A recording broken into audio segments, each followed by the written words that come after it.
At Travis's housewarming in Frisco, I found my place card before I found my family. I'm April, 28 years old, and stepping into that lavish new house in Texas, I immediately spotted my seat. Tucked away at a flimsy folding table near the swinging kitchen doors was a cheap handwritten card. It didn't say my name. It simply read, "Walk-in guest." Before I could even process the blatant disrespect, Russell stepped right up beside me and whispered a little too smugly, "VIP tables are for real family and investors only." I didn't cry. I wasn't about to stand there and whine either. My eyes immediately locked onto the extravagant display table set up in the center of the room, designed to show off their so-called success. Resting right there, wrapped in a pretentious satin ribbon, was the deed packet to the property. A $500,000 duplex, the exact $500,000 asset that I had just secretly bankrolled. I didn't hesitate. I marched straight through the crowd of elite guests, grabbed the thick envelope, and held it tightly. The room's chatter died instantly. "Since I'm just an outsider," I declared, my voice cutting sharply through the dead silence, "this stays with me." I spun on my heels and walked straight out the front door. Within seconds, utter chaos erupted behind me. Travis and Russell's heavy footsteps pounded down the concrete driveway as they chased my car, screaming for me to stop and come back. I didn't even tap the brakes. Subscribe to see what happens next, and tell me in the comments, have you ever been pushed aside by family until the exact moment they needed your money? 6 months earlier, I still believed helping Travis might finally make the Reed family stop treating me like a guest. My name is April Lawson. By the time I built a stable, independent life with a demanding but rewarding career, I had already spent years navigating the delicate, unspoken boundaries of my own home. After my biological father, Martin Lawson, passed away, the entire structure of my world fractured. Eventually, my mother, Diane Lawson Reed, remarried.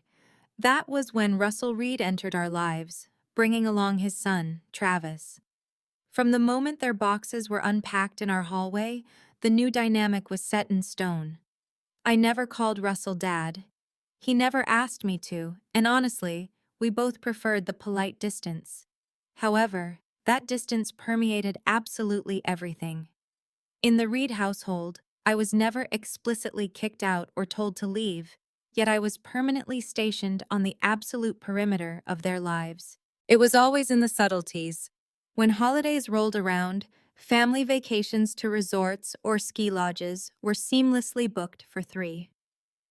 I would only find out about these expensive getaways when I saw their matching luggage stacked by the front door. I wasn't invited, supposedly because my work schedule was just too busy.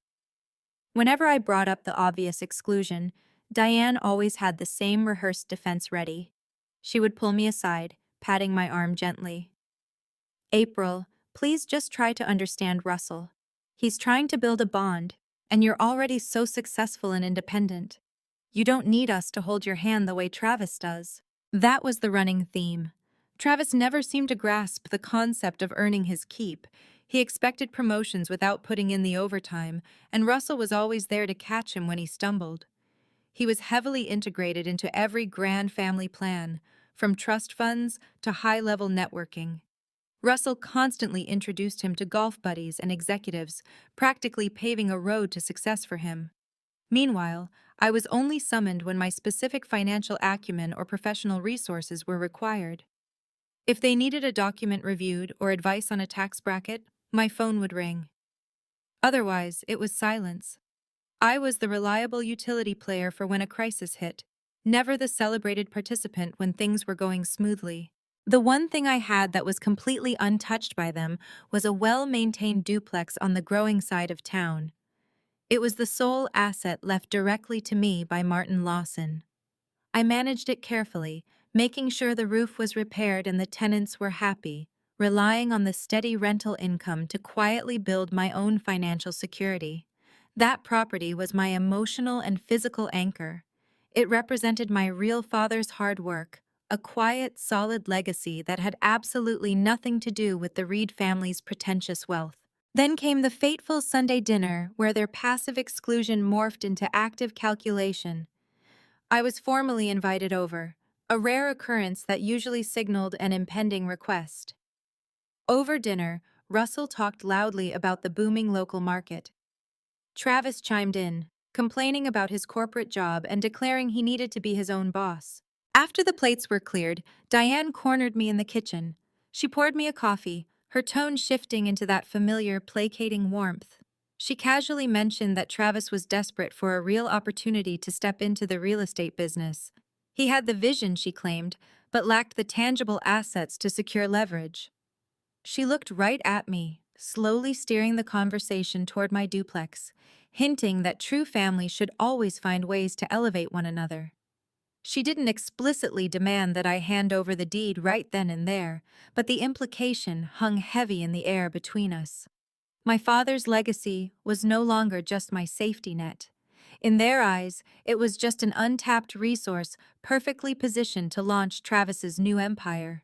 The first conversation about the duplex happened over dinner, and they made it sound harmless. The atmosphere in Diane and Russell's dining room was unusually relaxed, which should have been my first red flag. Between passing the roasted vegetables and refilling wine glasses, Russell casually steered the topic to business.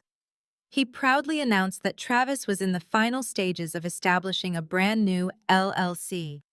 The overarching goal was to build a robust, highly profitable portfolio of rental properties across the state. Travis leaned across the table, his eyes bright with that unearned confidence he always wore so well. He explained that commercial lenders and private backers were severely scrutinizing his lack of tangible collateral. Then, without missing a beat, he suggested that folding my duplex into his initial portfolio would instantly legitimize his professional profile. Diane immediately chimed in, smiling warmly as she reached across the linen tablecloth for my hand. She framed the whole scheme simply as a way of supporting family, calling it a beautiful opportunity for us to finally collaborate and build generational wealth together. I didn't smile back. Working as a property insurance adjuster for the past 5 years had trained me to see past optimistic fluff and identify hard liabilities. I deal with structural risks, bitter ownership disputes, and catastrophic financial losses on a daily basis. Real estate is never just a casual favor among relatives. I pulled my hand away from Diane's grasp and asked the only question that actually mattered. I demanded to know if this meant the legal deed to my property would be fully transferred into Travis's LLC. Russell waved his hand in the air, physically brushing off my valid concern. He immediately launched into a rapid-fire sequence of corporate jargon, actively dodging a direct yes or no. He confidently threw around phrases like temporary structure, routine paperwork, and an informal family trust model. He insisted the equity would remain completely safe. Travis quickly backed him up, eagerly promising that if this massive deal succeeded, the financial returns would benefit everyone at the table exponentially. I was shaking my head, fully ready to shut the entire conversation down, when Diane played her ultimate trump card. Her voice dropped an octave, dripping with manufactured melancholy. She looked at me with watery eyes and softly suggested that Martin would have wanted it this way. She claimed my late father had always valued family unity above all else, and that he would be absolutely heartbroken to see me hoard his legacy while my stepbrother struggled to get his business off the ground. It was a low, calculated blow. The heavy silence stretched over the half-eaten plates. Exhausted and wanting to end the emotional ambush, I offered a very strict compromise. I agreed to let their attorney, Sylvia Marsh, draw up the initial paperwork packet solely for my personal review. I made it absolutely crystal clear. I was not signing a single page, nothing would be legally recorded, and the transfer was entirely hypothetical until I gave explicit consent. The deed packet would remain strictly a stack of unexecuted paper. They accepted the terms with suspicious speed. Then, Russell leaned back in his leather chair, swirling his red wine with a satisfied smirk. "Excellent," he stated smoothly. "All we need is for you to show up with the packet at the housewarming, so the investors know the family is aligned." As those precise words hung in the air, the true nature of their upcoming party snapped into focus. the housewarming wasn't a celebration of a new home at all. It was a staged theatrical performance, a carefully orchestrated pitch designed to dazzle deep-pocketed investors, and they explicitly needed my father's hard-earned asset as the star prop to close their lucrative deal. After that dinner, their messages got warmer for a week, then narrower. At first, my phone buzzed daily with cheerful texts from Travis, asking about my day, sharing funny memes, and pretending we had suddenly developed a tight-knit sibling bond. But by the second week, the casual banter evaporated, replaced entirely by a relentless barrage of logistical demands focused exclusively on the unexecuted deed packet, pending signatures, immediate property appraisals, and strict lender requirements. I played along initially, providing them with the necessary baseline documentation to keep the peace. I emailed over 5 years of meticulously organized property insurance history, high-resolution interior photos of both residential units, and official long-term rental income estimates verified by my property management software. Russell even had the absolute audacity to ask me to forward my duplex's recent structural inspection reports directly to his primary commercial lender contact, acting as if the transfer was already a finalized business transaction rather than a hypothetical discussion. Then came the extravagant physical invitation for the upcoming event, intricately designed and mailed out by Travis's fiancée, Kendra. When I opened the thick cream envelope, my eyes immediately scanned the elegant cursive font, noticing that my name was glaringly absent from the official family host list printed on the back. A few days later, a forwarded email thread detailing the strict itinerary for the event revealed a tightly scheduled 30-minute window for professional family portraits. Once again, I was completely omitted from the roster.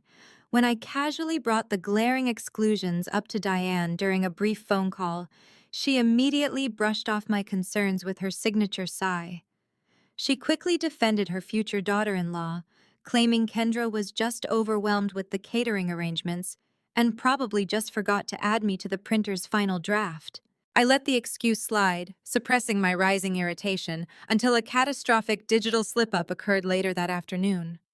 Travis, clearly rushing through his administrative tasks, accidentally forwarded me an internal logistics email meant strictly for his father and Kendra. Buried at the very bottom of the thread, right below the expensive catering invoice, was a direct instruction typed by Travis himself. Make sure April brings the deed packet. I stared at the glowing screen of my laptop for a long time. I didn't reply, forward it, or confront him. I simply took a high-resolution screenshot, meticulously logged the exact timestamp, and securely saved the file into a hidden, password-protected folder on my desktop. The next day, I needed a reality check, so I brought the situation up to Audrey Fields. Audrey and I had worked together in the insurance firm's adjusting department for 3 years, and she possessed a brutal, no-nonsense perspective on human behavior. We were sitting in the fluorescent-lit break room eating our packed lunches when I laid out the sequence of events, from the sudden influx of messages to the accidentally forwarded email. I expected her to dissect the legal liabilities or offer a strategic corporate countermove. Instead, she just set down her turkey sandwich, wiped her hands on a napkin, looked me dead in the eye, and cut straight through the noise with a single, brutally grounding question. Would they still invite you if you weren't bringing that packet? Her words hung in the sterile air of the break room, heavy and irrefutable.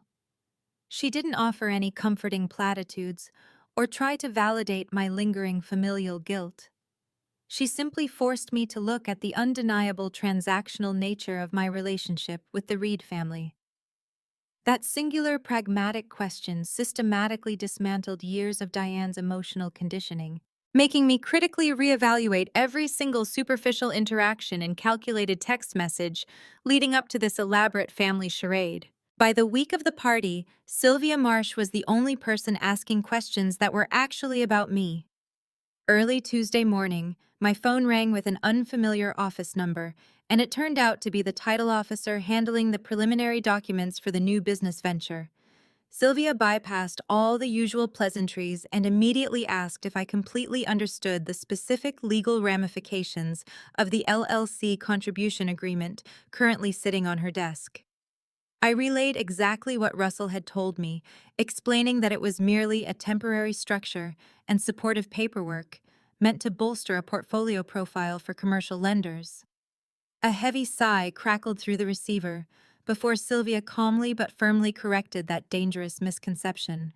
She maintained her strict professional boundaries, explicitly stating she could not offer official legal counsel, but she made the harsh reality undeniable. If those pages were signed, notarized, and formally recorded with the county, the transfer of equity would be absolute, meaning I would instantly lose all autonomous control over the property my father left me. She strongly advised me to read every single line with extreme prejudice and suggested hiring an independent attorney to review the clauses before the weekend. That sobering phone call set the tone for the rest of the week, but the ultimate confirmation of my standing came 48 hours later. In her frantic rush to coordinate with event vendors, Kendra forwarded a massive email chain containing the finalized seating draft and catering layout directly to my inbox instead of the party planners. I opened the attached spreadsheet and meticulously scrolled through the designated sections clearly labeled across the digital floor plan. There was a prominently placed cluster for VYP investors near the front, a heavily decorated Reed family table occupying the center of the room, and a designated zone for neighborhood guests. Way down at the bottom of the document, tucked into a forgotten corner by the kitchen doors, was a category titled Walk-in Seating. Right there, printed in a tiny, unformatted font, was my name. I took a steadying breath, grabbed my phone, and sent a screenshot of the spreadsheet directly to Diane, asking for a straightforward explanation about why I was being relegated to the overflow section at a family event. Her reply came back minutes later, dripping with dismissive annoyance. She typed, "Don't make this into something before the party."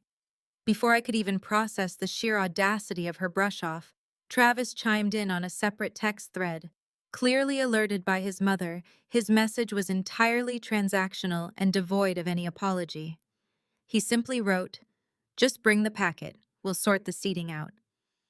They didn't care about my comfort, my inclusion, or my feelings. They only cared about the leverage I was carrying in my hands. I made the firm decision that I was still going to attend the event, but the dynamic had permanently shifted.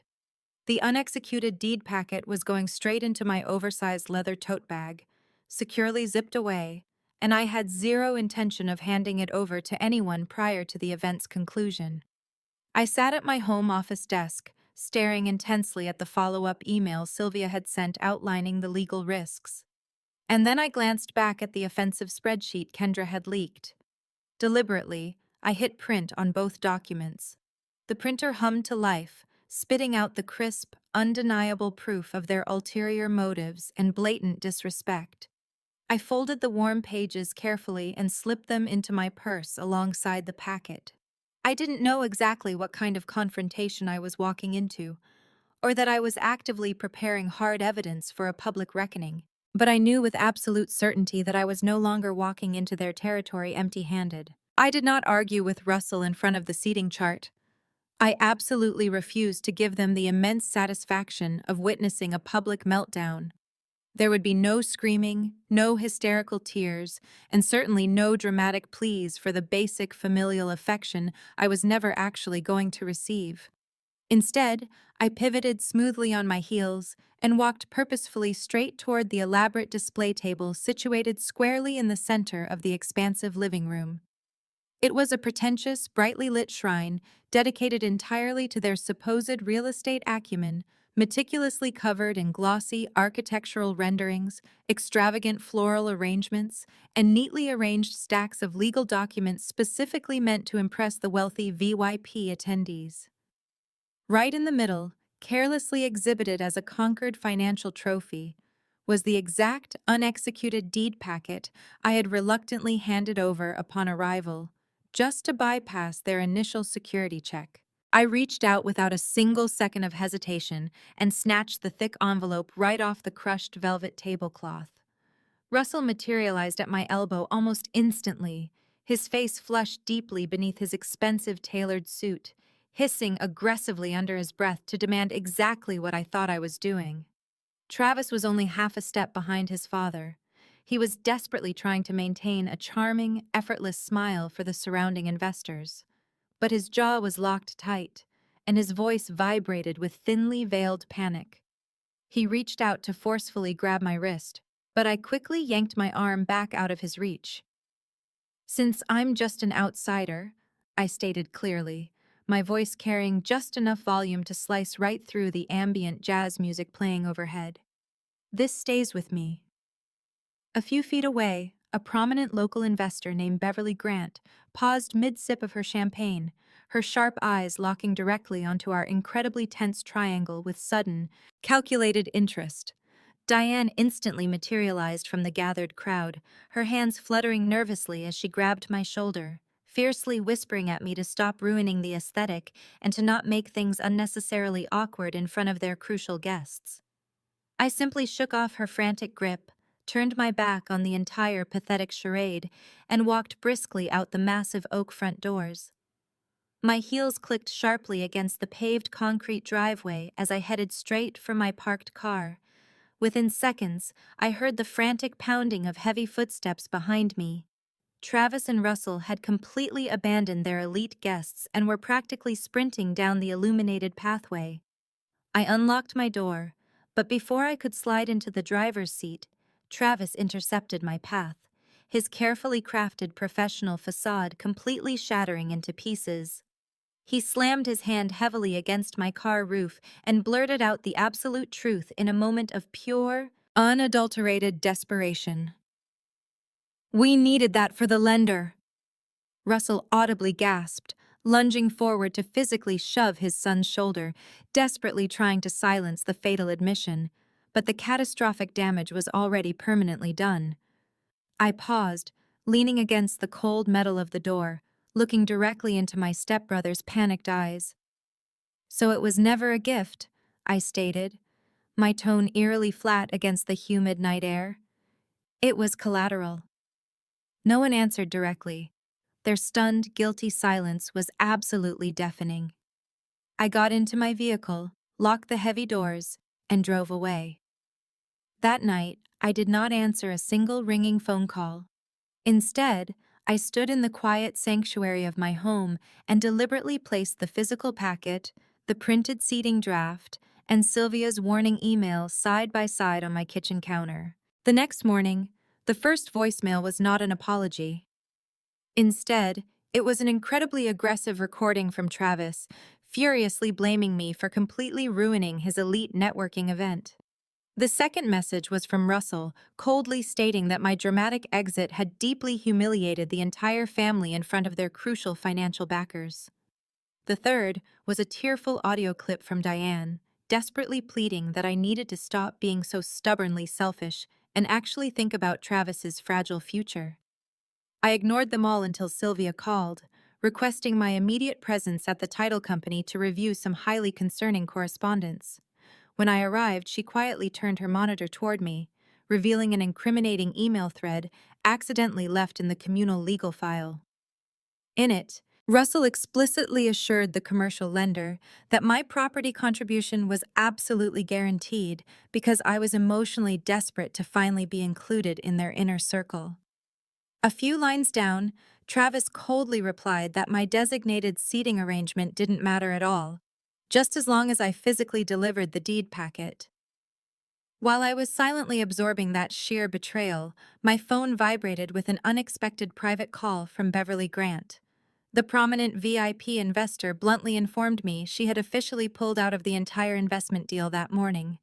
She sternly cited that if Russell and Travis were perfectly willing to blatantly misrepresent a secured family asset to manipulate their own blood, she couldn't possibly trust their corporate projections. 2 days later, a final intensely awkward mandatory meeting took place in the sterile conference room of the title company, attended by Russell, Travis, Diane, and Sylvia. Russell immediately attempted to smooth things over, arrogantly claiming the leaked emails were simply a massive administrative misunderstanding. Travis angrily interjected, pacing the floor and loudly accusing me of single-handedly destroying his one major business opportunity out of pure spite. Right on cue, Diane reached across the mahogany table to grab my hands, weeping quietly as she predictably insisted that Martin would have truly wanted his daughter to graciously help her family in a time of desperate need. I pulled my hands back firmly and looked directly into my mother's eyes. Martin left that property to guarantee my lifelong financial security, I stated with absolute clarity, not to serve as a desperate currency to buy a cheap folding chair at the Reed family table. Turning my attention back to Sylvia, I officially instructed the title officer to permanently withdraw my name from any pending transfer documents, ensuring absolutely nothing would ever be signed, handed over, or legally recorded. The immediate financial fallout was utterly catastrophic for their fragile empire. Without Beverly Grant's backing and my guaranteed collateral, the primary lender instantly demanded substantial alternative equity.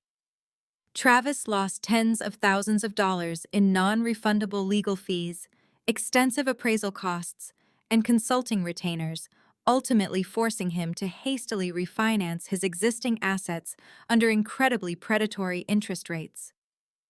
The highly public collapse severely damaged Russell's prestigious reputation within the local real estate community, and I later heard that Kendra had immediately separated all her personal bank accounts from Travis. As for my own life, I hired an independent attorney to place my father's duplex securely into an ironclad living trust, permanently shielding it from any future familial manipulation. I systematically blocked their phone numbers and cut ties entirely, meaning there would be no more excruciating Thanksgiving dinners, no tense Christmas mornings, and no more manipulative summons for family meetings. The most valuable lesson this entire grueling ordeal taught me is that you should never use your hard-earned assets, your binding legal signature, or your compliant silence to purchase a temporary position in any household. If people only acknowledge you as true family at the exact moment they desperately need to exploit what you own, that is not genuine kinship. It is simply a predatory business transaction carefully disguised as love. Thank you so much for listening to my story all the way to the end. I would love to hear your thoughts in the comments below. If you were put in my exact position, would you have succumbed to the relentless pressure and signed the papers, silently stayed in the background, or boldly taken back exactly what rightfully belonged to you?